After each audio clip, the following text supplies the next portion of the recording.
bystanders in the face of problems and avoid sharing responsibility. But we have never avoided taking our responsibility in such matters. Peace and welfare is to be ensured for our brothers, sisters, all our allies, and neighborly countries. And asking for that is an obligation that our civilization and history brings on our shoulders. That's why, with the rapid structural change in the UN structure, we will be exerting efforts so that it becomes a roof under which all sections of the world come under. And we will continue to explain our principles at all platforms within and outside the country. And hopefully, before it's too late, the world will not go into step into a path that is irreversible, and hopefully the world will not get wounded more and more with scars that are uncurable. And during our New York visit, we also inaugurated the new Turkish House building. The late İhsan Çağlayangil, ex-foreign minister of Turkey, in 1977 procured the building, and we laid the grounds of the new building 4 years ago. This building spans on a large area, has 20,000 square meters of indoor areas, and has 36 stories. And with its tulip-formed glamorous silhouette, it has become, even as of now already, one of the symbols of this city. And this is a great work of art which will serve our Turkish citizens and all in the city. And I hope that it will be auspicious for everybody. My great nation, during my address to the UN General Assembly, I also shared good news, which I believe is important for our country and for the world. We shared it with the world and with you. One of the most critical issues of our 2023 vision is related with the climate change, and about that Turkey is taking a new and historic step. As known, in 2015, our country was among the countries that showed its commitment to Paris Climate Convention. However, when it comes to the objections we had as regards the unfairness in terms of the liabilities, we had not started the due procedure for full ratification of the deal. The recent developments and the commitments made for our country, and in line with our national reform, we have decided to ratify this deal with the resuming of our Parliament. Announced at the United Nations General Assembly, I hope this decision will be auspicious for our country and for the world. Hopefully, in November, at the Climate Change Summit to be held in Glasgow, we will have completed the ratification process. Within the framework of our calendar, this decision will contribute to a large area and open the path for comprehensive changes in many fields, from economy to trade and many other fields. By way of preparing the necessary action plan and putting it into practice, we had already taken a significant step forward. And now with the Paris climate deal, we will be making it our midterm and long-term target for 2053. This new path is indeed one of the sharpest choices made throughout the Republican history, even though some look for some other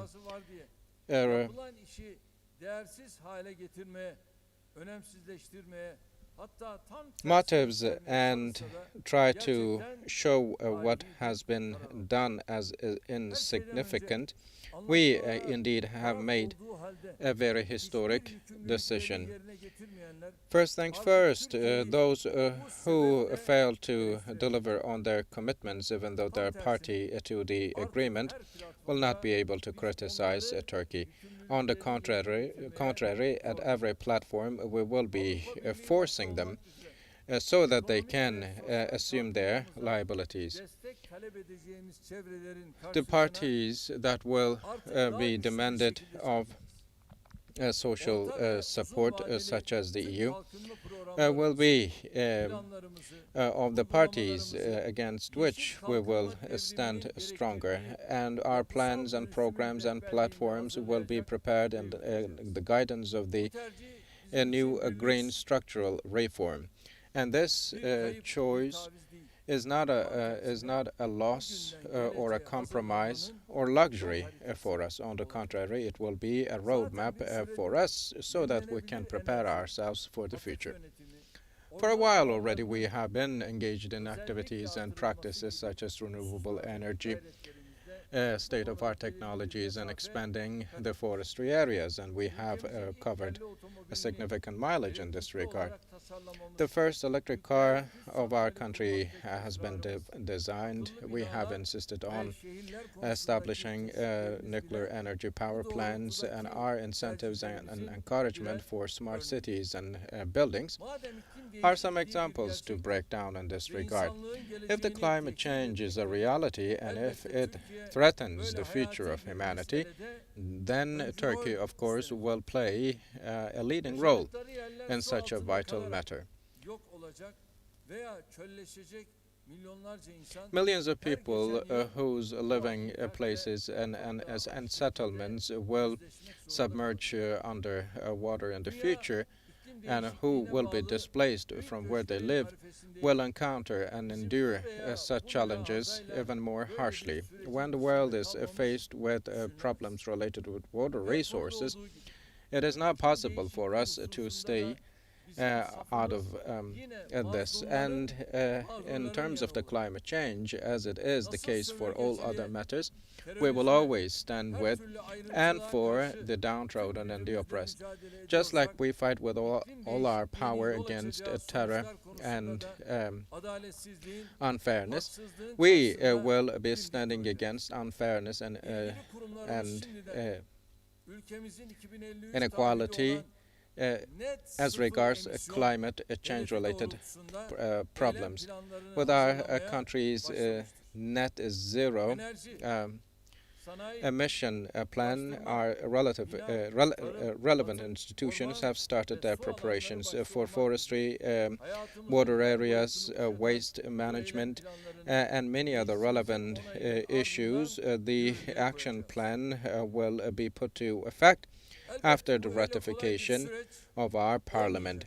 Of course, this will not be a very easy process. However, we have no doubt that we will succeed. Many silent revolutions have been undertaken in Turkey, and the green development revolution hopefully will also be achieved in Turkey. And all ministries, all institutions and authorities and chief negotiator and all others who contributed to this process deserve special thanks, and I would like to extend my gratitude to each and every one for their great contributions on behalf of my nation. 2 weeks ago, under the roof of Müsiyat, we met the members of our business world who contributed to our country tremendously. Last week in Polatlı, we opened the new facility of Şişe Cam, and at our presidential complex, we met the public civil servants for whom collective bargaining agreements were signed. And in Kırşehir, we met the craftsmen and small shop owners.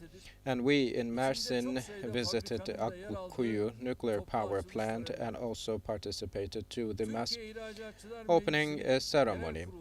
We addressed the board of Turkish Exporters Association and shared many good news that concern our exporters closely. And the other day we participated to Technofest and shared the good examples of our national technology movement, and also shared the excitement, witnessed the excitement of our youth who are willing to be in this whole process. And also we in New York had meetings with many businessmen and business people and the representatives of many companies operating in the US. And in the face of those, as a result of those, we all witnessed that Turkey is marching very fast towards the level it deserves after it has come closer to leave all challenges related with the pandemic. Turkey's capacity of export, import, trade, and appetite for trade are ever growing, and this goes the same for foreign investors' interest in Turkey. And of course, in the face of those, there are still those who want to push Turkey out of this and bring Turkey back to its old days, but we have had success in frustrating them. If you remember, during the pandemic in the whole world, many stores were shut down, if you will. However, we mobilized all the means of our state. Some with ulterior motives, some with good intentions, but a narrow mind, made criticism. But we, despite those, showed all efforts so that the gears in the industry kept running and turning. And we have decisively continued with our operations in the industry. We operated broad operational mini projects. After the containment of the virus, during all the provincial visits we participated, we opened many infrastructure and superstructure projects. And thanks be to God, we have started to reap the fruits of all such great work. The annual export volume of our country broke a record and come to a figure of $210 billion. When it comes to employment, our employment rates are increasing, ever increasing. In the second quarter of this year, the participation of the age group over the age of 15 is 50, and the total employment ratio is 40%, and the real unemployment rate ratio has come to 12%. And according to some recent good news in the Global Innovation Index, our country jumped 10 ranks higher and achieved its best rank in the list. And for the mid-high income level group, Turkey ranks the 4th. And in the forthcoming years, hopefully Turkey will come to better positions, followed by the deputy president and paired by the coordination group. The action plan contributed a lot to this achievement, and I would like to thank to everyone who showed efforts in this regard. The Ministry of Industry and Technology take steps and also has initiated TÜBİTAK intern researcher program, which will contribute the whole process more and more. And within the scope of that, 1,500 students have taken part in this STAR scholarship program. And we will now start a new scholarship project for our young people. And in January, we will start a postdoctorate research program for scholarship, and our Nobel laureate Professor Aziz Sancar will be directly involved in that, and he will personally choose the candidates and start the project. And hopefully Aziz Sancar scholarship program will be auspicious for our youth. As seen, we are exerting efforts to make sure everything that will bring our country to greater heights are activated. And nobody should care for statements or news that do not reflect the capacity and potential of our country. Those who are disturbed by a growing, developing and advancing country, Turkey, continue with their efforts to discourage our people by way of using their stooges within the country. And those who try to turn the table for their own interests indeed are doomed in the swamps of lies and hypocrisy therein. With our parliament, with our People's Alliance, our ministries, authorities and institutions work relentlessly day and night without any pause or interruption so that we can make our country grow bigger and flourish more.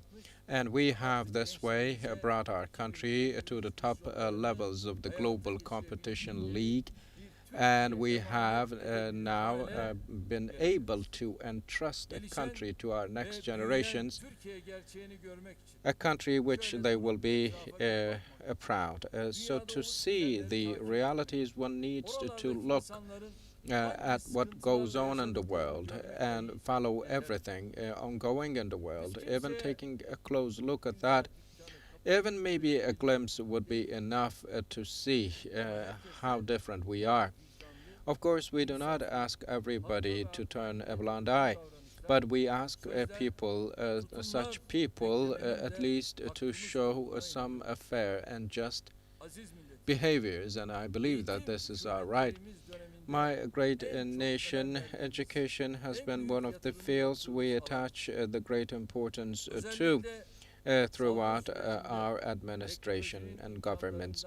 And the pandemic, during the pandemic, the remote education activities, of course, proved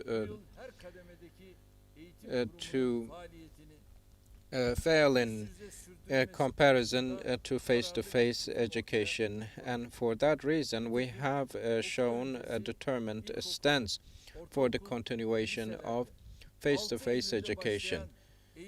For primary, secondary and high schools, the education year, which started on September 6, continues with success in line with the measures taken. Public and private schools, at private schools and public schools, with more than 17.4 million students, educational programs and activities are ongoing. Of course, after 1.5 years, there have been some small issues, but those were tackled immediately by our relevant authorities. For the purposes of continuing with face-to-face education at schools in a healthy way, we have delivered a subsidy of 722 million to the relevant units.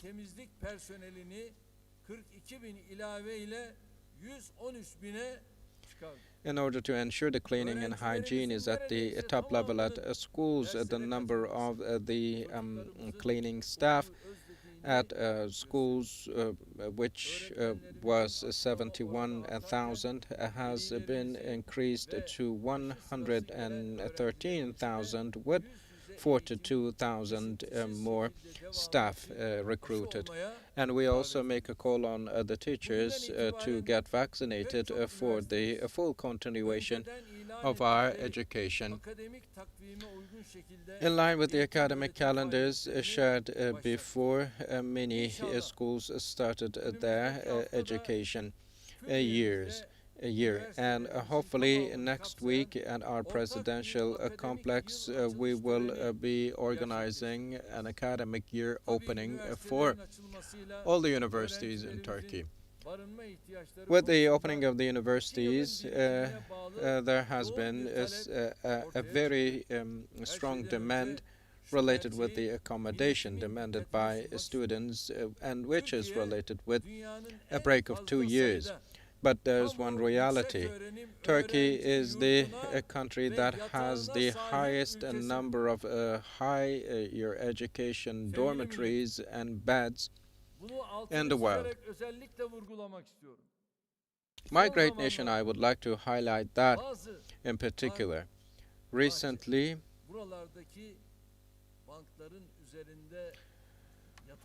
we see some lying on benches at parks or in some gardens, some footage or pictures of such people, but I can frankly say that some of them have nothing to do with being students. They are indeed the would-be or so-called students. This is the different version of Gezi Park.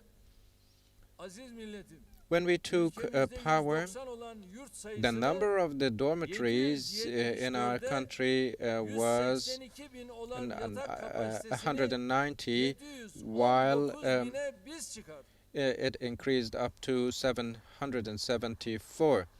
And the bed capacity increased up to 719,000, even though it was much less. And the capacity of private dorms, which is 300,000, is at the disposal of our students.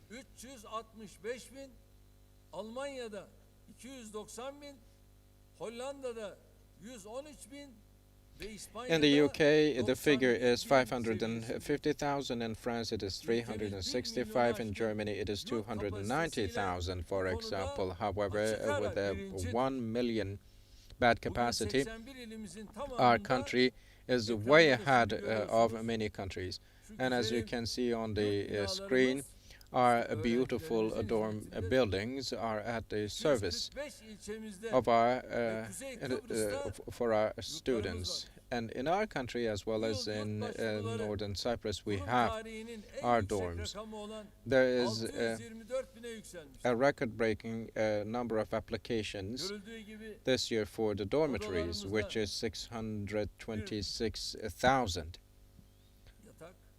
As you can see in the rooms, there are 1 or 2 beds or 3 at the highest. These are how our dormitories are. And we have now accommodated 430,000 students out of those 624,000 applications. We also have given priority to the students in need, and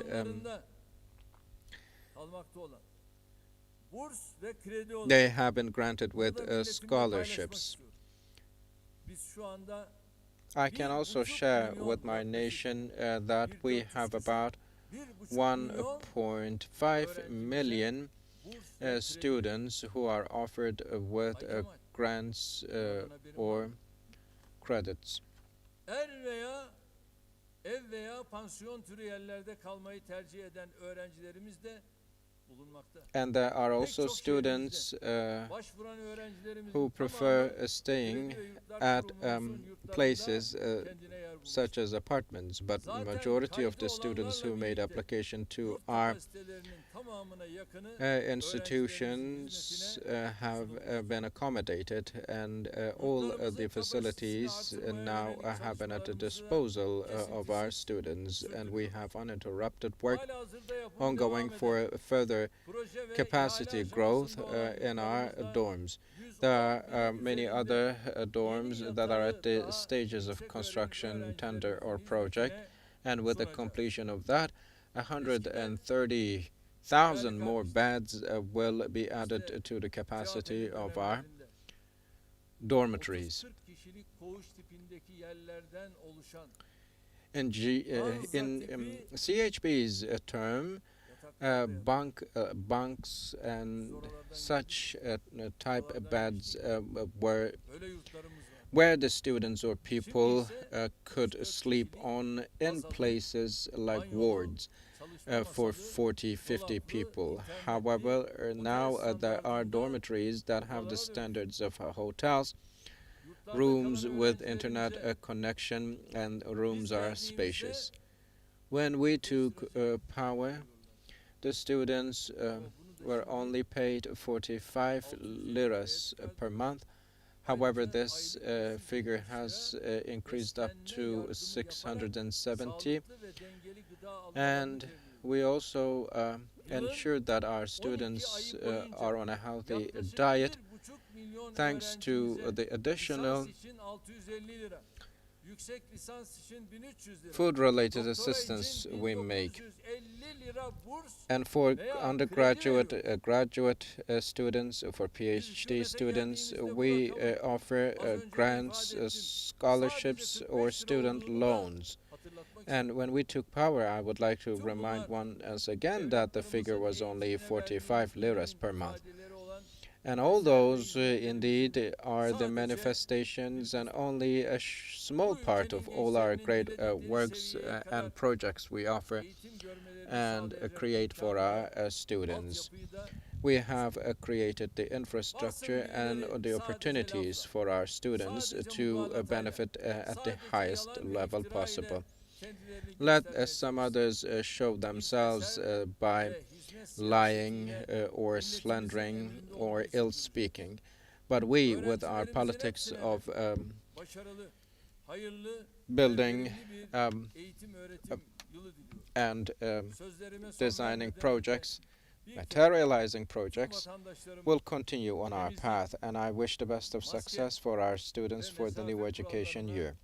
And before I conclude, I also would like to make a call on our nation to pay the due attention to the three basic fundamental rules against the pandemic, which are wearing masks, watching social distancing, and also personal cleanliness.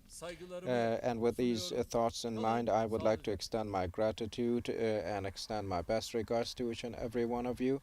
Thank you very much. Stay in health.